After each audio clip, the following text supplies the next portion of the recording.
Here's the thing I don't get about kids.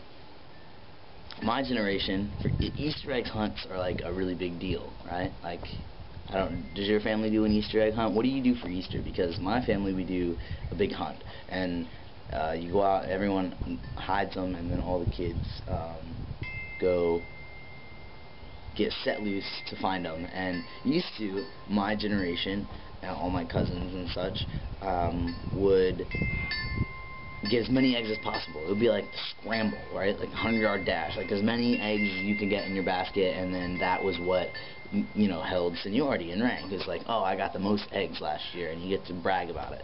Well, now kids are getting smart because my cousins are having kids, and their kids are going up to each egg and looking in the eggs. And if they don't like what's in the egg, they put it back down.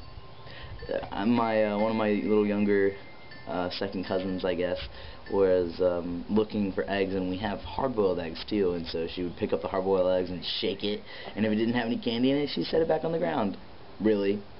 I don't think the Easter Bunny would be very happy about that.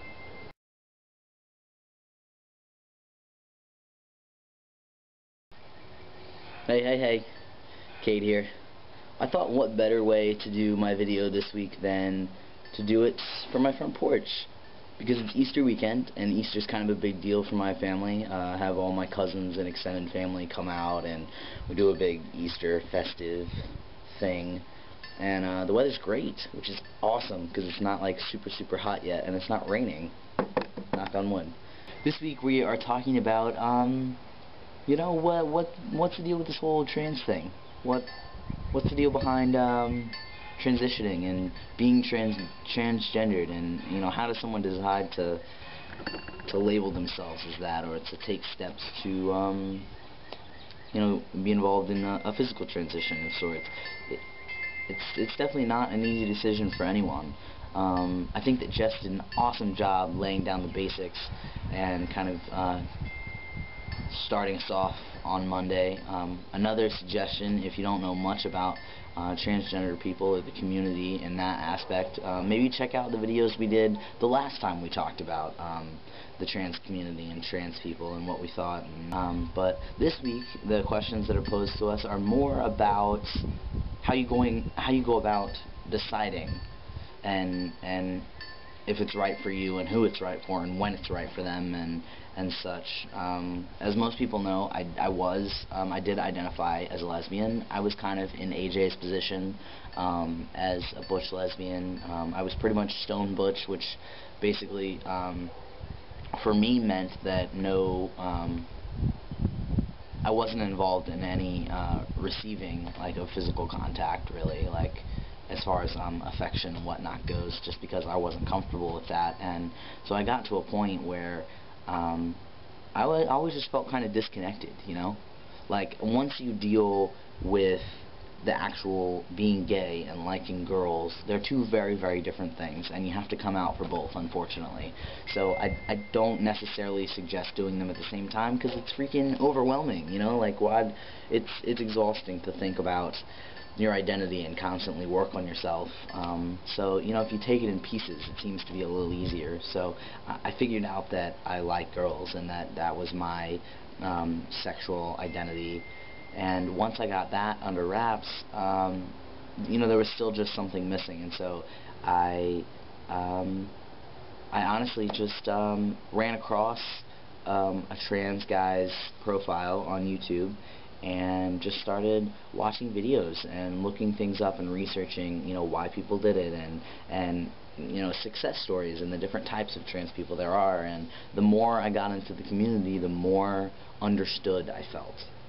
And it wasn't that anyone in the gay community or in the lesbian community was necessarily negative as far as including me, because there are tons of butch women that are so happy to be gay and butch and in the community, and they're accepted that way, and I think that's amazing. I think that I don't think that butch women should be pushed into transitioning, or should be persuaded into thinking that they need physical transition to be complete, because they don't. And I wouldn't ever say that they do.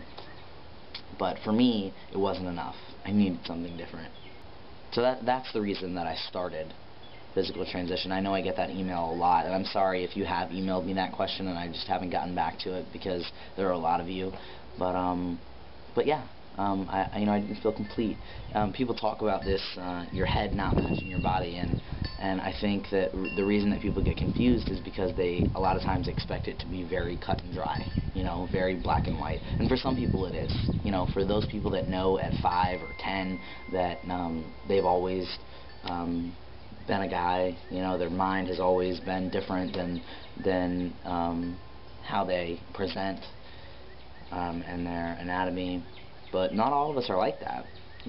I really didn't understand that I had a problem, and I didn't know to verbalize the problem that I had.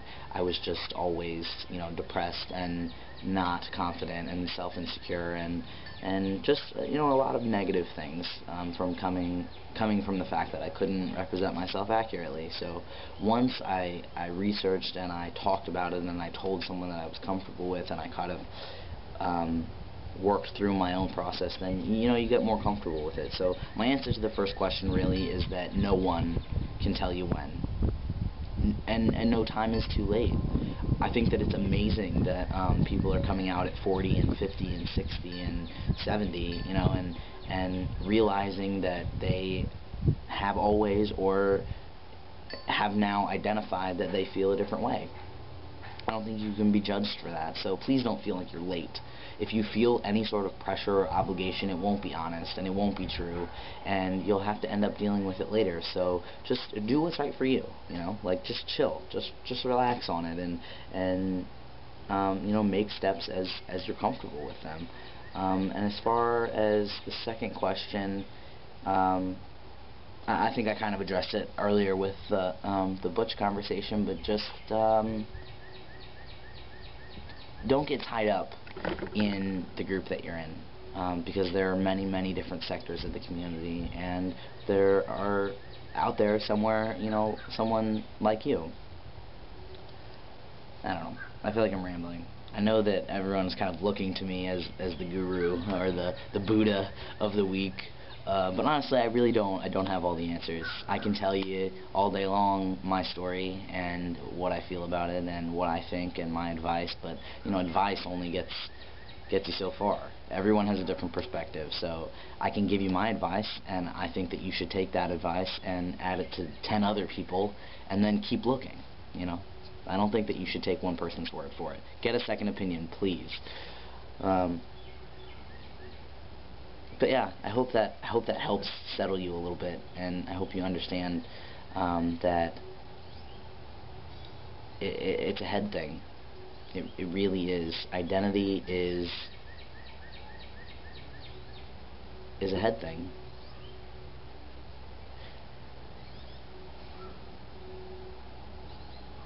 I wish I had something more profound to say.